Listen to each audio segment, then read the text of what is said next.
Jimmy Breslin is a legendary newspaper man, a Pulitzer Prize winner who's been writing columns for nearly 50 years about everything under the American sun. Jimmy Breslin has always focused on the little guy, the man who dug the grave for President John F. Kennedy, the cops who took John Lennon to hospital the night he was shot. As a champion of the working class, he identified with ordinary people, talked to them and told their stories. In 2004, when he gave up his newspaper column to concentrate on books, Sunday asked Jimmy Breslin for an interview. After a few expletives about how busy he was, he said we could come back later. So we did.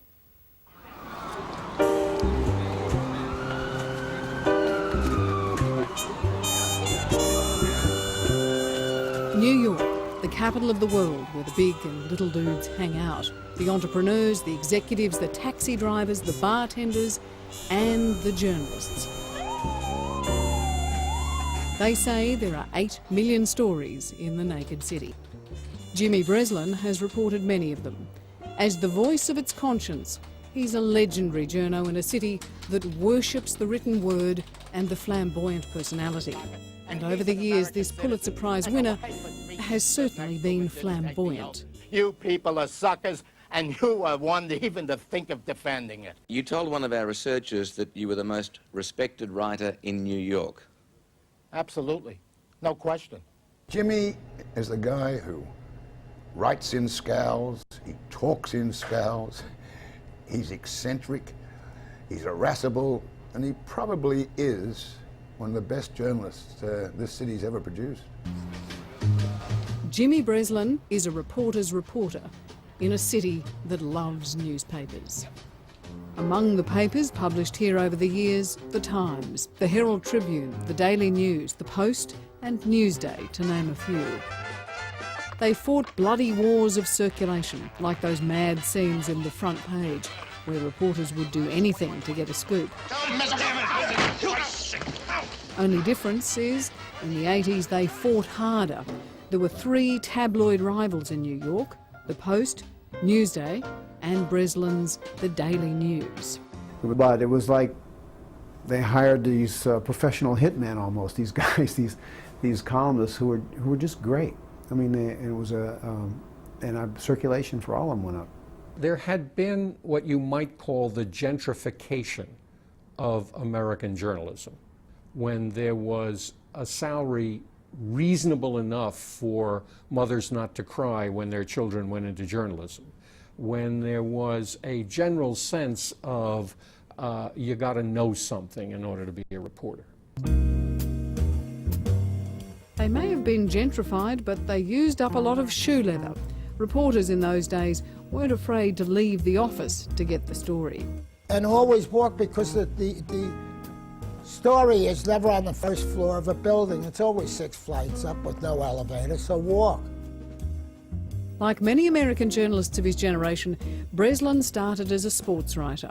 He grew up in Queens, where he used to read the Long Island Press and fantasise about being a baseball writer. I said, wow, what a job that must be, huh? You go all over the country to cover baseball. You didn't write anything that you didn't go to. You went to the event. Number 2, you always talked to a lot of people. 3, you knew that the best story always was in the loser's dressing room or wherever he was. It's always more interesting to write about the loser. It's always more interesting to write about the guy who is a piece of the action, not the hero of the action, because you can get more out of it, and the hero of the action everybody is covering.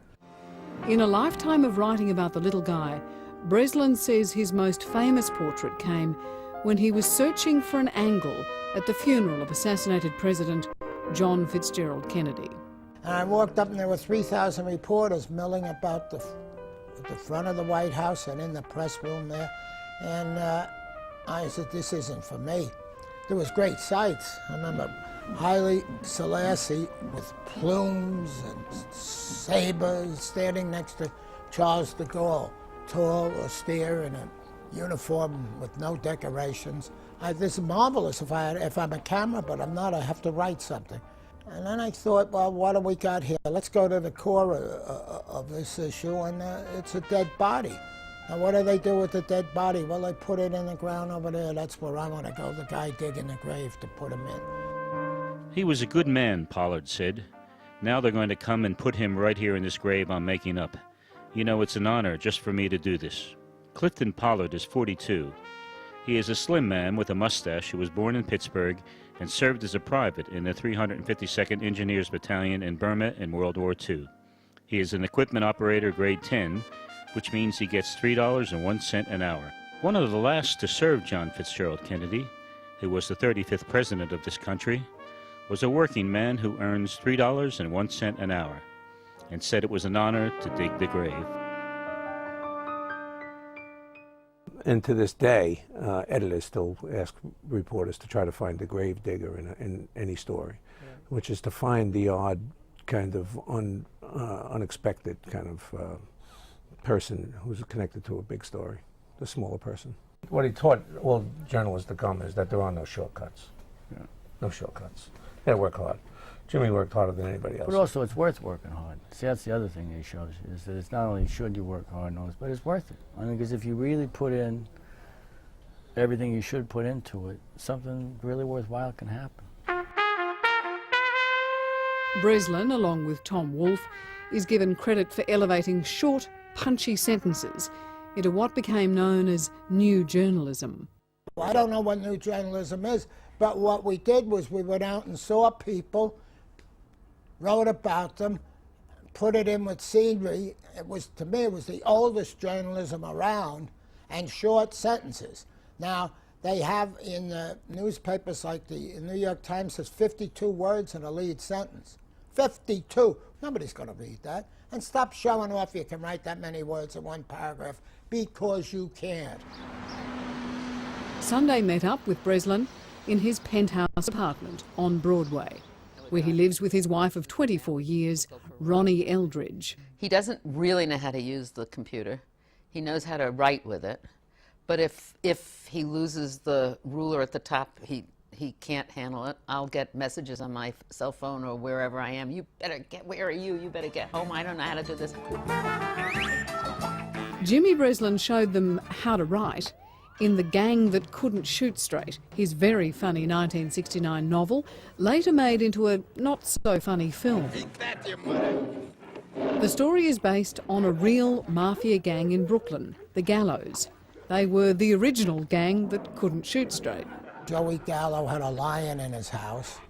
They took the lion out a lot. And they were shooting. The terrible cops can't shoot. They can't hit a billboard. Now, how can gangsters? The answer is they can't unless they're this close. So they were shooting and hitting telephone poles and things like that. And it gave me the idea. The movie has recently been released on DVD and stars Robert De Niro in his first feature. Benedicem in nomine Pater, de Filium et de Spiritu Tuo. Amen. Amen. Grazie. The book was better. He hated the movie.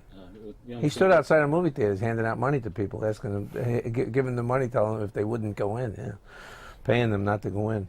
They didn't understand it. That was the trouble. Jimmy, I do not believe, ever wrote a story about an abstract idea, justice, equal rights, anything like that. He wrote about people, only about people.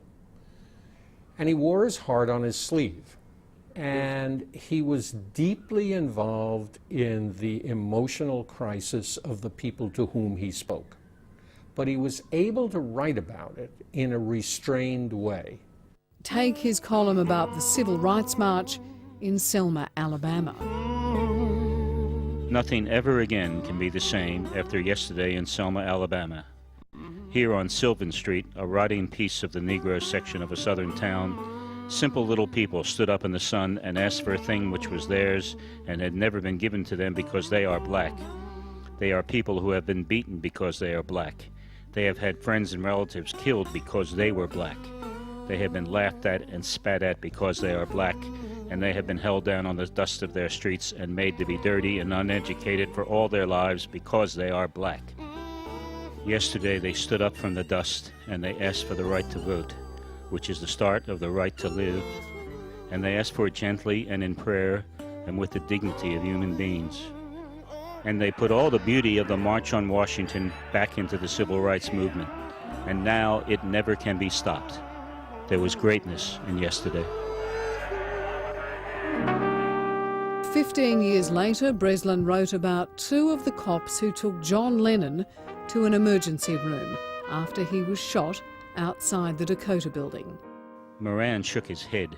He thought about his two kids, who know every one of the Beatles' big tunes.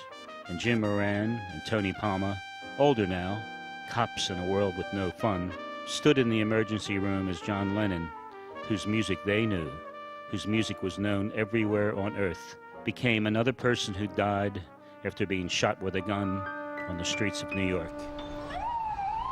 It was around this time that the Aussies invaded the Big Apple. Rupert Murdoch and his merry band of marauders, led by the mad, bad Steve Dunleavy, a legend in his own lunchtime, who took over the New York Post newsroom and immediately tried to get rid of a liberal virus, a virus he called the Columbia School of Journalism. Despite the scars, it was not one of my infamous brawls wherein I've lost more than I've won. It really is the ravages of Bondi Beach, my hometown, where I get all this stuff of skin cancer. I'll survive, to the chagrin of many people I know. Dunleavy remembers the first time he crossed paths with Jimmy Breslin at the 1967 Cleveland riots. He wasn't a guy who reported from behind the barricades. I remember it was just after there'd been a very, very big shootout. The African-American population was very, very angry, and it was very, very dangerous. And old Jimmy would be waddling around, and I'll never forget, he used to take his notes with his wife's eyebrow pencil. I could never understand it, but he'd be wandering around and there'd be a very hostile crowd. He'd go from door to door. He ignored the hostile crowd, and it could get very ugly. So Jimmy certainly showed me his mettle at a very early age. In the late 70s, Dunleavy and Breslin started a famous rivalry over the Son of Sam story, about a psychotic serial killer who terrorised New York for a year. Son of Sam, David Berkowitz, he started writing to Breslin because Breslin was leading the story. And then Breslin wrote this open letter to David Berkowitz. And Rupert Murdoch, who was the editor of the Post at the time, and I know this comes from a suspect source, but the boss is a damn good editor. And he said, why don't you write a letter to him? I said, well, it's been done. He said, write a letter to him. I wrote a letter to him, and then, of course, Berkowitz started writing to me. But Dunleavy did not stop there. He scooped Breslin by waiting at the hospital with the victims' families, dressed in a doctor's scrub suit. I never said I was a doctor. No, I was just with him at all times. That was a bit of an edge over Breslin because he wasn't there, but there's no question about it. It was pretty much his story, and as I say, my cheerleader said I took it away from him, but that's not true. But Dunleavy and his Australian invaders did Jimmy Breslin a favour. They reinvented the New York City tabloids with their brash irreverence and sensational headlines. It suited Breslin's style, reporting combined with good writing. It's got to be both. It's got to be everything. And it has to be energy, and you must go for something and just don't approach it. I'll bet you Jimmy never used the semicolon key on any typewriter he ever approached. They're all in straightforward English. They're all in simple declarative sentences. There are never any words that try to evoke emotion in you, and yet they do. And that's the trick. It's a kind of poetry. It isn't prose. It isn't just simple recounting of the facts. In his novels, Breslin wrote what he knew. Table Money was a 1987 portrait of an Irish-American alcoholic who worked as a sandhog, slang for a labourer, digging tunnels under the streets of New York. Breslin admits he didn't have to do much research on the alcohol side. Unfortunately, no. I didn't. It was sandhogs, tunnel workers. I had to do some there. And the water supply for New York, I worked on that. But as far as the drink itself, I needed very little. I didn't have to look left or right. look in the mirror, and that was it. All journalists were hard drinkers, all smokers, and really that was their life. They lived, smoked, drank newspapers. That doesn't exist now with the younger people. Certainly the younger reporters, they're just as good. I'm not criticizing their performance, but they don't live the job. I've never seen less excitement in the writing, that's all. That ain't old. That has nothing to do with age. That has to do with the slowness of the sentences. For Jimmy Breslin, the lack of excitement in newspapers comes from computers and a quiet newsroom. And that is what's leading to their demise. They're dying of suicide, stultifying writing. The writing's awful. And I think that comes to the computers. It'll change. I hope it changes in time.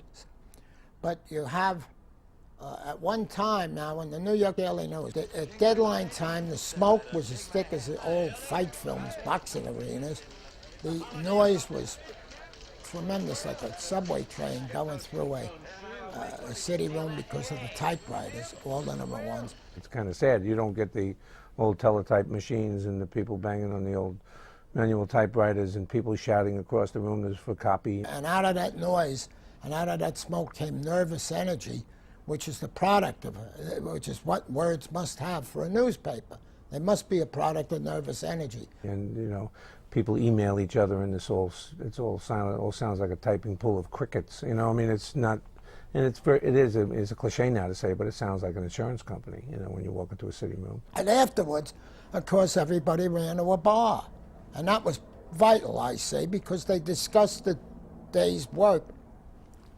This is a great line, that was good, you know, they go over it. Sunday went looking for views on the state of the media at the Columbia School of Journalism. Breslin's old editor, Richard Moran, is the professor of journalism, and he'd rather his students emulate Jimmy Breslin's style than rely on Google. It is so easy to get information off the internet. It is so easy to trade emails with somebody instead of going to talk to him or her, that Jimmy has become a sort of, I don't know, guru of shoe leather, because the technology has made reporting impersonal, and Jimmy's reporting is personal. Aging and changing are two things that Breslin has refused to concede. But despite his many journalistic brushes with death, he and his wife faced a personal crisis 14 years ago, when doctors discovered an aneurysm in his brain. I Want to Thank My Brain for Remembering Me is Breslin's powerful memoir about the operation.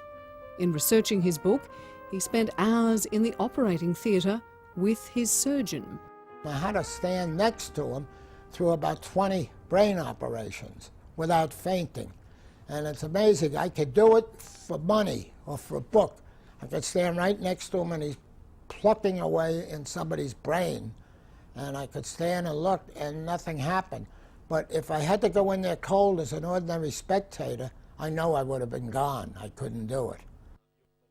Hello, I'm Ronnie Eldridge. Welcome to Eldridge & Company.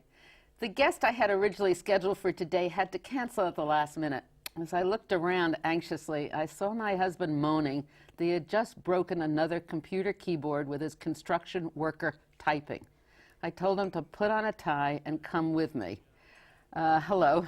Hello, my name is Jimmy Breslin, by the way. I'm sorry. Okay. I don't know why, but I always assume that people know, No. and that's not right. I know that. all All right, don't yell at me about it. Ronnie Eldridge is a loyal wife. For a long time she was a New York City councillor, and she still has her own TV show on a university channel. When I asked you to come here today, I thought maybe since you're not writing column, we could get indictments. we might have a nice conversation. Well- Because when you watch the show at home, you always tell me that the guest talks too much and I don't talk enough. but I'm not and a you're guest. always, well, now you're a I guest. was impressed. Like and you're not giving me a chance to discuss anything. It doesn't get much better for Ronnie at home. One of his favorite sayings is when people ask me to do something and I say yes, why don't they understand? I mean no. So then I get all that kind of stuff. Otherwise, it's I'm really put upon you, huh? Oh, definitely. That's a lie. But it's been a great 23 years. Yeah, it's good. Breslin's last regular column for Newsday was a howler. It predicted a victory for Democratic presidential candidate John Kerry. But it did end well. Breslin used an old Irish expression, thanks for the use of the hall. Breslin's fans are thanking him for his unique writing style. To try to imitate him, unless you're willing to put in all that work, read all that he's read, climb all the stairs that he's climbed, and then all the streets that he's walked in the snow and the rain, then you might be able to try to imitate Breslin, and you still fail.